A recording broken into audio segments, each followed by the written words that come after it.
Hey everyone, welcome back. In this video, I'm going to explain Kubernetes Liveness, Readiness, and Startup probes. Most engineers get this wrong, because if you do not understand the subtle differences, you will either have your pods killed prematurely or, worse, send live user traffic to an application that has not even finished starting up yet. Think about a real-world outage. You deploy a new version of your payment service. The container starts. The process is up, so Kubernetes marks it as ready. But your application still needs 30 seconds to warm up its cache. During those 30 seconds, the load balancer sends traffic to that pod. Every single request fails.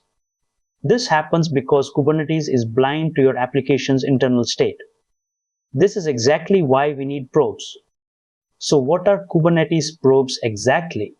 They are automated health checks that the kubelet runs against your containers. Think of it like a hospital staffing model. The startup probe is the initial check that confirms a doctor has arrived at the hospital. The readiness probe checks if they are alert and ready to see patients. The liveness probe is a periodic pulse check during their shift to make sure they haven't fainted. If any of these checks fail, Kubernetes takes specific actions to protect your system. Let us look at how these work internally. When a pod is created, the startup probe runs first. It must fast before any other probe starts. Once the container is running, the readiness probe determines if it can join the service load balancer. Finally, the liveness probe runs periodically for the entire life of the container. If liveness fails, the container is restarted. It is a logical sequence that ensures your application is stable from boot to shutdown. Before we dive into the configuration, let us ensure you have the right environment. You need a functioning Kubernetes cluster, whether that is a cloud provider or a local tool like Minikube. You also need the kubectl tool installed. If you are on Windows, open your command prompt or PowerShell. Run the command on screen to verify your version. If you see the version output, you are ready to proceed. Take a moment to review each point shown on screen. Let us start with the startup probe. Notice how we use a high failure threshold here. This is intentional. Because some applications take a long time to boot, we give it 30 periods of 10 seconds. That is 5 minutes to start. If it fails to respond to our health check endpoint within 5 minutes, Kubernetes kills the container. This prevents a slow starting app from being killed by a liveness probe that expects a fast response. When you run the describe command, look at the events section. If your startup probe is configured correctly, you will see the pod move from the pending state to running.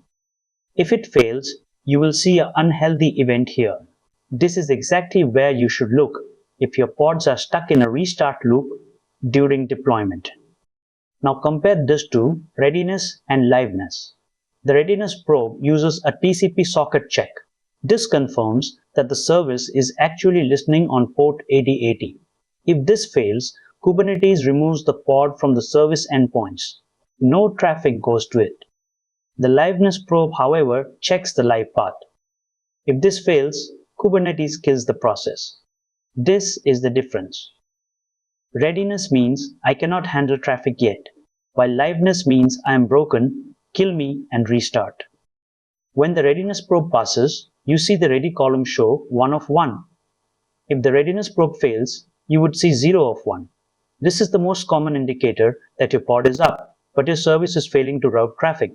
If you see 0 of 1, check your readiness probe logs immediately. In a production environment, you need tighter timeouts.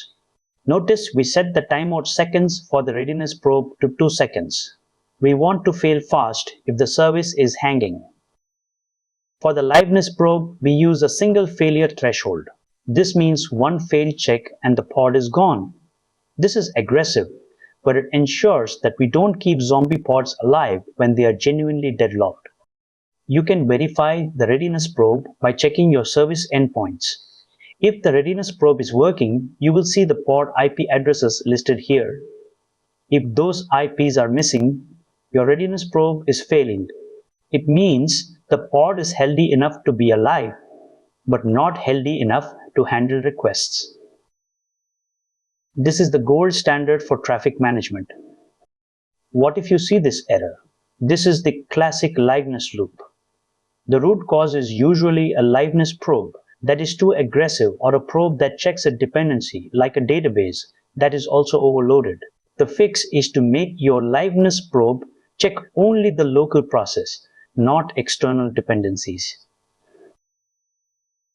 If the database is down, your pod might still be able to recover once the database comes back. Do not kill the pod just because it cannot reach the database. Here is the fix. Instead of calling a complex API endpoint that might depend on other services, we simply check a local file.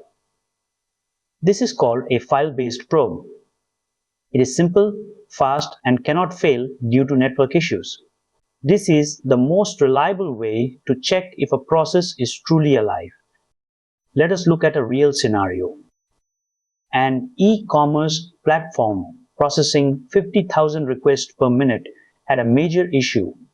Their liveness probes were checking their database connection. Every time the database had a slight latency spike, the probe failed and Kubernetes restarted the entire service. This caused a cascading failure. By moving to a simple file-based probe and adding a long startup probe, they stabilized the entire fleet. The result was a 98% reduction in restart events. So how do you decide? Use startup probes if your app is slow to load. Use readiness probes always for any service-facing users. Only use liveness probes for checking your local process. Never ever use liveness probes for external dependencies. It is the #1 cause of production instability. Use these criteria to decide if this tool is right for your situation. You now know how to manage probe life cycles. Remember that startup probes protect your boot sequence. Readiness probes manage your traffic routing. Liveness probes are for heartbeat checks of the local process. And finally, always tune your thresholds. If you follow these 4 rules, you will stop the majority of pod-related outages. I believe this video will definitely be a useful video. If you liked the video, please do like and hype the video. Also share it with your friends and groups. It may be useful to somebody else. If you have any doubts or any requests, please let me know in the comments. Make sure you have subscribed to stay updated for our regular videos. Join our WhatsApp community using the link in the description because we share more knowledgeable content every day. Thank you for watching. See you soon in the next video.